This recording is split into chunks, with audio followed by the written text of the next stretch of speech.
A Vermont senator drumming up young crowds in New Hampshire ahead of Tuesday's primary. Maybe it's because he's been saying stuff like this. Watch. I believe that public colleges and universities should be tuition free. Make public colleges and universities tuition free. Public colleges and universities tuition free. Tuition free. Tuition free. Tuition free. Free. Free. Free. Free. Oh, everyone likes free stuff.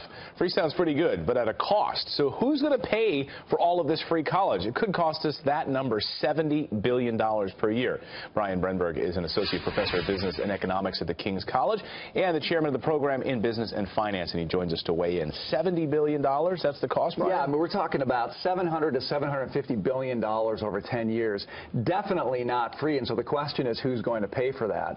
Bernie wants wealthy Wall Street investors to pay that money through a financial transactions tax, a tax on stocks and bond and mutual fund sales. He says it's only going to hit the rich, but of course you've got millions of Americans out there buying mutual funds, investing in their retirement, investing in college savings. We're all going to be on the hook for that tax that he wants to institute. At the heart of this, though, is this issue with the rising cost of college, which does this plan under Bernie Sanders actually address? No, I mean, think about it. This is really just a gift to public colleges and universities. We're just sending all sorts of students their way and saying, look, you actually have really no effective competition now, because who can afford to go to a private college or university when they have the opportunity to get free tuition over here? So it actually constrains competition in the market.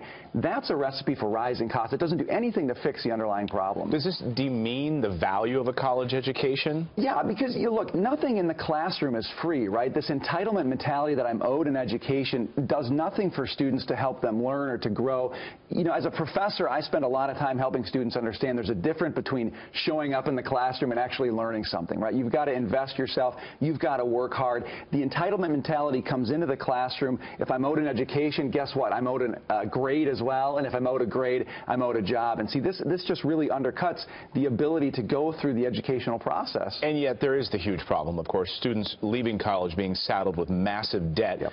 Not until their mid-30s are they able to climb out of this debt, so they're working through their 20s into mid-30s, and they're only just paying off their student loans. Yeah, I mean, but again, centralizing the educational process at the higher ed level is just not going to solve that problem. We need more competition in that space. We need to open up opportunities for different kinds of educational delivery. We need to give students choices, have institutions compete with one another.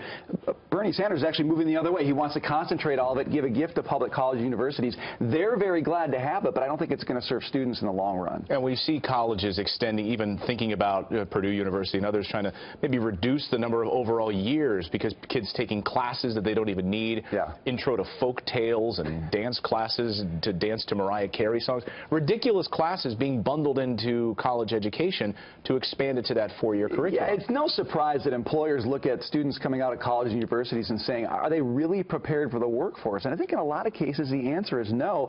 These have become great deals for universities and the people who work there. It's not clear students are being served. But again, centralizing it, you know, according to how Bernie Sanders wants to do this, just isn't going to solve that problem. It's only going to exacerbate the cost problem. All right, Brian Brenberg, we appreciate you joining us this morning. Thanks for breaking it down. Great to be here. $70 billion a year. All right, coming up here.